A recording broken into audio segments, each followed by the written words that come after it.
mau perjalanan jauh, mau ke luar kota, misalnya ke Jakarta, kadang kita sudah melihat rambu-rambu di jalan itu.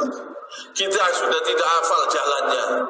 Padahal ini perjalanan masih di bumi ini saja, masih di dunia ini saja. Kadang kita sudah tidak tahu jalan, sudah keliru jalan. Kita lihat rambu-rambu. Oh, petunjuknya mau ke Surabaya, belok kanan. Oh, belok kiri. Kadang-kadang kita harus melihat petunjuk rambu-rambu yang dibuat. Apalagi kita ini perjalanan mau menuju akhirat, mau menuju kepada Allah Subhanahu wa ta'ala, mau menuju insya Allah surga. Kita diberi petunjuk oleh Allah Subhanahu wa ta'ala, yaitu Al-Quran ini. Kita diberi petunjuk. Kalau kita tidak mau mengikuti, kita bisa tersesat.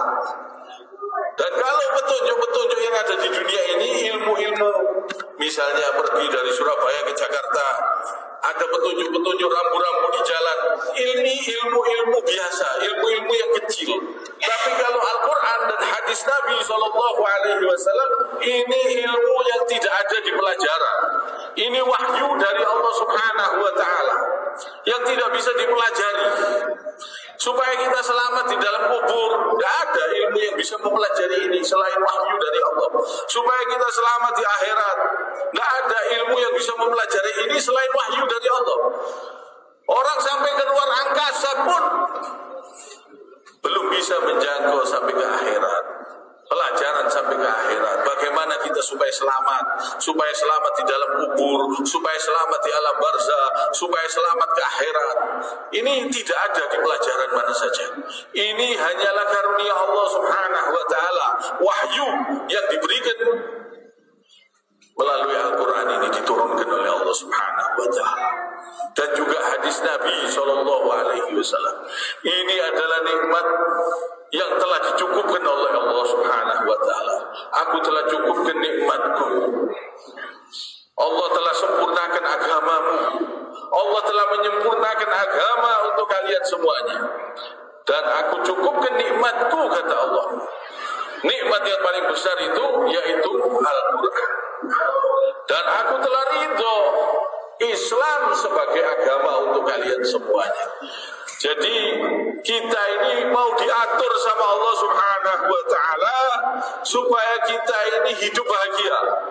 Diberi aturan Islam, diberi aturan oleh Allah Subhanahu wa ta'ala supaya kita ini bahagia, supaya kita ini selamat. Petunjuk rambu-rambu di jalan aja kalau kita tidak mau ikuti, kadang kita bisa tersesat. Apalagi ini perjalanan yang sangat jauh, sampai ke alam kubur, sampai ke alam barzah, sampai ke akhirat kelak. Kalau kita tidak mau mengikuti petunjuk-petunjuk ini, kita yang rugi. Kita yang rugi. Ilmu ini ilmu karunia Allah Subhanahu wa ta'ala. Tidak ada manusia yang bisa menjangkau. Tidak ada manusia yang bisa menjangkau sampai di alam barzah, sampai di akhirat. Tidak ada ilmu yang bisa menjangkau kecuali Al-Quran dan hadis Nabi SAW. Jadi ini nikmat yang sangat besar, yang sangat besar, supaya kita hidup bahagia.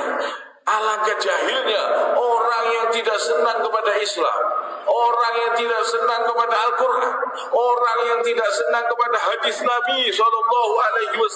Alangkah bodohnya kalau seandainya Allah Subhanahu wa ta'ala tidak mengatur ini, hidup kita seperti binatang, seram, mengerikan, saling menerkam, saling membunuh, saling menghancurkan, berbuat ketoliman, berbuat kesyirikan, berbuat kekejian, berbuat kemungkaran, tidak mengenal halal dan haram. Orang tua pun tidak akan bisa bahagia mendapatkan anak. Anak menjadi anak yang durhaka, tidak ingat kepada ibu dan bapaknya kalau tidak tahu aturan Allah Subhanahu wa ta'ala ini. Jadi ini nikmat yang sangat besar. Kalau orang tidak menerima, berarti orang itu orang bodoh, jahil, sangat bodoh.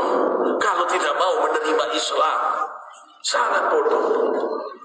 Tanpa Islam, tidak akan ada ketenangan, kemakmuran, kebahagiaan.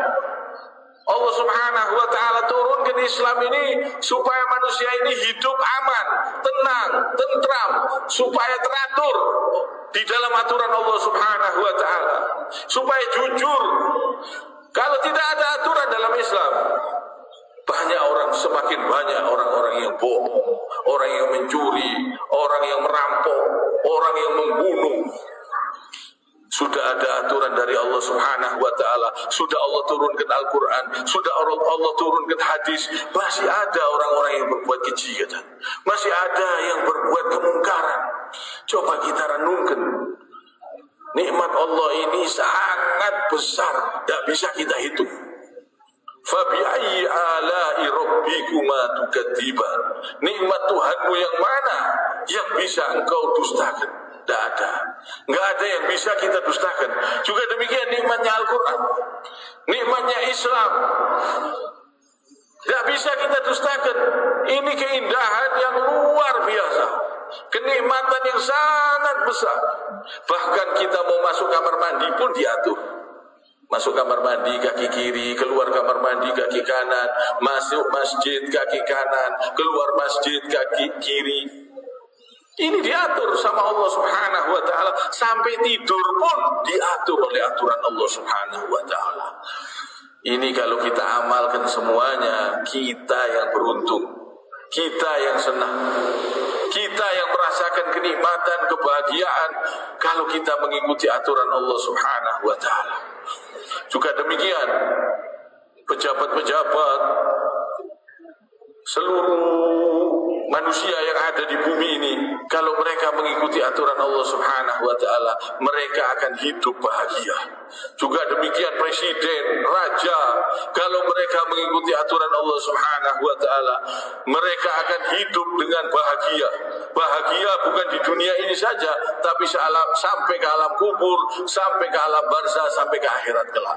Kalau mereka tidak mau tunduk, tidak mau mengikuti aturan Allah Subhanahu wa ta'ala, mereka tidak akan bisa bahagia.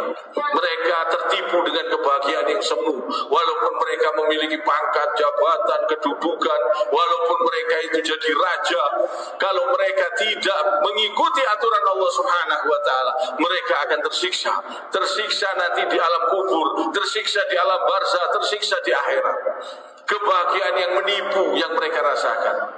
Maka dari itu, saudaraku kaum muslimin, sidang Jumat yang dimuliakan oleh Allah Subhanahu wa ta'ala, mari kita berusaha meningkatkan ketakwaan kita kepada Allah Subhanahu wa ta'ala dengan takwa yang sebenar-benarnya takwa. Kiranya sampai di sini. Subhanakallahumma bihamdik, asyhadu an la ilaha illa anta, astaghfiruka wa atubu ilaik.